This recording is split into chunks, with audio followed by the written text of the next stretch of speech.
Avant de commencer, nous venons d'apprendre la mort du réalisateur Stuart Gordon à l'âge de 72 ans. Il est particulièrement connu pour son premier film Reanimator, sorti en 1985, chef-d'œuvre du cinéma d'horreur inspiré d'une œuvre de Lovecraft. Je vous en ferai une chronique très prochainement. Depuis des semaines, des rumeurs se propagent sur Mars.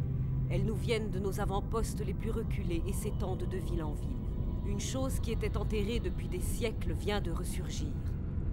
Et cette mystérieuse force se déplace sur toute la vallée sud, ne laissant que silence, désolation et mort.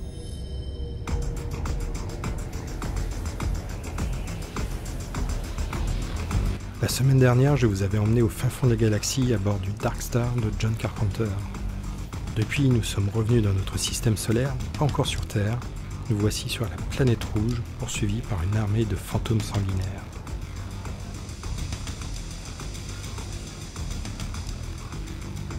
Ghost of Mars est un film écrit et réalisé par John Carpenter. C'est un film de science-fiction horreur, gore et violent. Nous sommes en 2176. Mars est colonisé par une colonie minière hostile. Le lieutenant Melanie Ballard et son équipe reçoivent l'ordre de se rendre à Shining Canyon pour une mission de routine, récupérer le prisonnier James Williams, alias Désolation, accusé de meurtre. Lorsqu'ils arrivent sur place, c'est une vraie boucherie. Des corps déchiquetés sont suspendus et des têtes sont plantées sur des pics. Une force maléfique venue des profondeurs a pris possession des mineurs, les obligeant à s'automutiler et à massacrer tous les habitants. La mission de routine devient alors une mission de survie. C'est bon, vous pouvez débarquer ici. Essayez à nouveau le contact radio. Ed, tu nous reçois? Au casting dans le rôle de Melanie Ballard, Natasha Henstridge, qu'on avait découvert en 1995 dans La Mutante, un film lui aussi au programme de mes chroniques à venir. Également au casting Jason Statham, qu'on ne présente plus, et Ice Cube, qu'on avait vu dans Les Rois du désert, Anaconda et autres. Nous retrouvons aussi Pam Grier, célèbre actrice de la Blaxploitation dans les années 70, avec Foxy Brown ou encore Coffy, la panthère noire de Harlem, et même Jackie Brown de Tarantino. Un casting parfait donc pour ce bijou du cinéma d'horreur.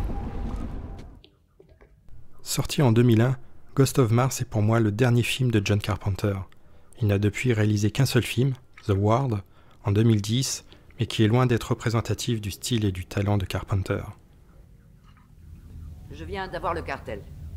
Ils craignent que cette rumeur ne nous échappe et ils ont décidé de faire une déclaration dans 2 heures. Ghost of Mars est un film spectaculaire. Si certains effets spéciaux ont peut-être un peu vieilli, les maquillages des corps mutilés et scarifiés des mineurs possédés sont remarquables. Ghost of Mars est aussi un film féministe. Tous les personnages féminins sont des leaders ou des personnages forts qui dominent les personnages masculins. Le lieutenant Melanie Ballard ne se laissera jamais impressionner par les remarques sexistes à répétition de Jason Statham. Approchez, bande d'enfoirés! Et bien sûr, la musique du film est signée John Carpenter lui-même, avec une note un peu plus métal que d'habitude. Ghost of Mars est un film furieux, violent, bruyant, gore et décomplexé. Le film est disponible en Blu-ray avec pas mal de bonus sympas. Un film indispensable dans votre vidéothèque.